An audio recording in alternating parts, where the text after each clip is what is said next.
ओम नमो भगवते वासुदेवाय। दर्शकों, स्वागत है आपका हमारे YouTube चैनल दिव्य आस्था पर। आशा है कि आप सभी अच्छे होंगे। भगवान श्री हरि आपकी हर मनोकामना पूर्ण करे। दर्शकों, जैसा कि हम जानते हैं कि अधिक मास चल रहा है और हम अधिक मास के पुरुषोत्तम मास के सभी अध्यायों का अध्ययन करते हैं। अब तक हमारे 17 अध्याय हो चुके हैं। अगर आप उन सभी अध्यायों में से किसी भी अध्याय को सुनना चाहते हैं तो उसका लिंक आपको डिस्क्रिप्शन बॉक्स में मिल जाएगा, तो आप वहां से भी सुन सकते हैं।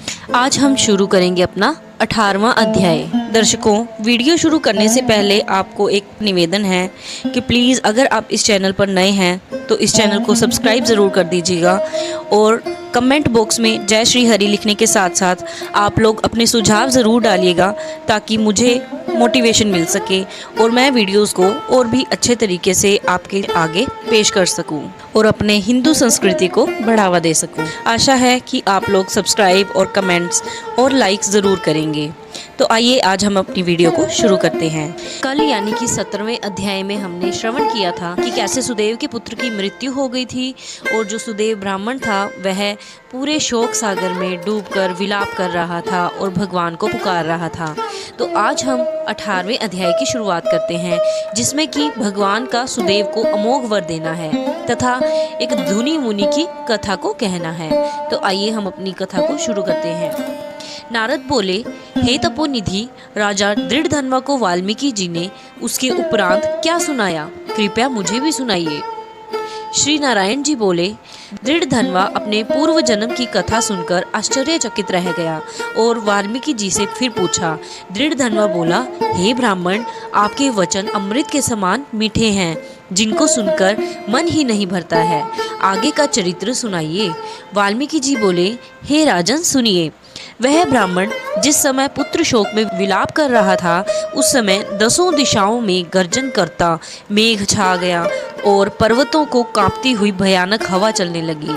मेघ गर्जना से दिशाएं भर गई। महीने भर निरंतर वर्षा की झड़ी लग गई। धरती पर पानी पानी हो गया, किंतु पुत्र शोक में तपा ब्राह्मण कुछ न जान सका। वह महीने भर अन्न जल त्याग कर हाय पुत्र पुकारता रहा। विलाप करते करते महीना बीत गया। भगवान श्री कृष्ण का परम प्रिय महीना पुरुषोत्तम मास वही महीना था। ब्राह्मण को इतना ज्ञान ही नहीं था, तब भी भगवान के स्मरण कीर्तन करते रहने से उस मास की ही सेवा हो गई और उसके फलस्वरूप श्री हरि अत्यंत प्रसन्न होकर प्रकट हो गए। तब भगवान पुरुषोत्तम के ब्राह्मण ने दर्शन किए और गोद से मृत पुत्र को शीघ्र ही धरती पर रखकर पति पत्नी खड़े हो गए और प्रसन्नता के साथ हरि भगवान को दंडवत प्रणाम किया। हाथ जोड़कर सम्मुख खड़ा हो विचरने लगे। श्री कृष्ण ही मेरे सहारा हैं, श्री कृष्ण ही मेरा सहारा है। श्री हरि बोले, हे सुदेव, तुम धन्य हो, परम भाग्यशाली हो। तीनों लोकों में तुम्हारे भाग्य को कहने में कोई भी समर्थ नहीं है। हे तपोधन, अब जो होनहार है वह सुनो। हे ब्राह्मण, तुम्हारे पुत्र की 12,000 वर्ष की आयु हो जाएगी।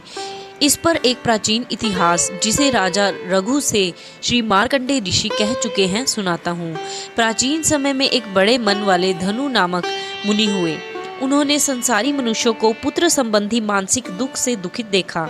इससे उनका मन अत्यंत दुखी हुआ। तब विचारने लगे कि मुझे अमर पुत्र लाभ हो। इसलिए उन्होंने 1000 वर्ष तक कठोर तपस्या की।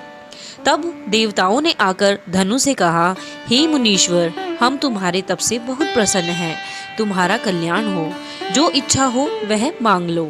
श्री नारायण जी बोले, देवताओं के इस प्रकार के वचन को सुनकर वह अमृत के समान तृप्त हो बोले, मुझे अमर और बुद्धिमान पुत्र दीजिए।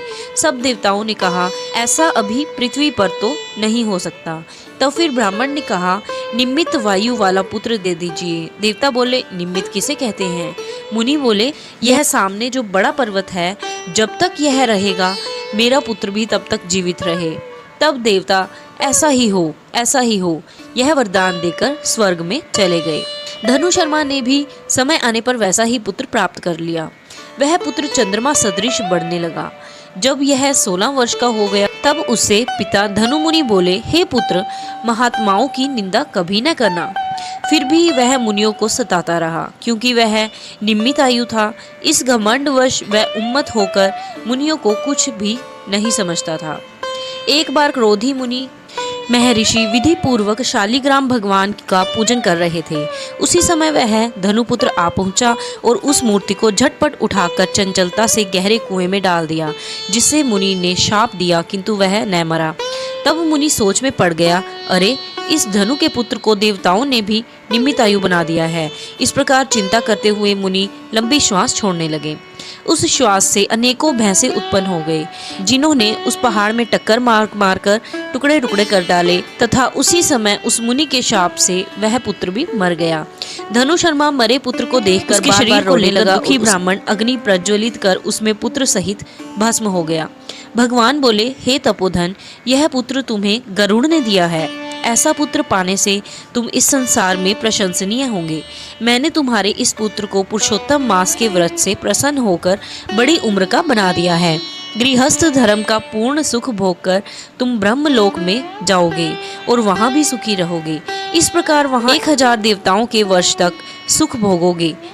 सुख भोगने के बाद पृथ्वी पर तुम्हारा जन्म होगा, जहाँ चक्रवर्ती राजा बनोगे। दृढ़ धनवा नाम का राजा बनकर तुम अनेकों सुख समृद्धि, सेना, वाहन आदि तुम्हारे 4 श्रेष्ठ पुत्र होंगे एवं एक भाग्यशालिनी सुशीला कन्या अत्यंत सुंदरी होगी। हे बड़भागी, इस प्रकार देव दानव दुर्लभ अनेकों सुख भोगने से तुम अपने को कृतार्थ मान बैठोगे और अज्ञानवश तुम्हारा मन दुस्तर सांसारिक सुखों की ओर लग जाएगा। उस समय तुम संसार समुद्र के पार करने वाले विष्णु भगवान को भी भूल जाओगे। तब यही तुम्हारा पुत्र तोता बनकर वट वृक्ष पर बैठकर तुम्हें ज्ञान देगा। उस समय तुम तोते के श्लोक का भाव न समझकर उदास हो घर आकर चिंता के समुद्र में लीन हो जाओगे।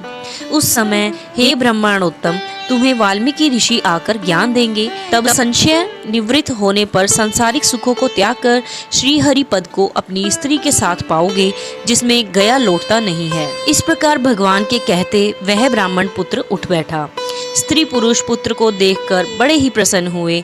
देवता भी उनके ऊपर पुष्प वर्षा करने लगे। शुकदेव ने भी उठकर श्री हरिहर एवं माता पिता के चरणों में प्रणाम किया। उस समय पुत्र को देखकर गरुड़ जी बड़े प्रसन्न हुए।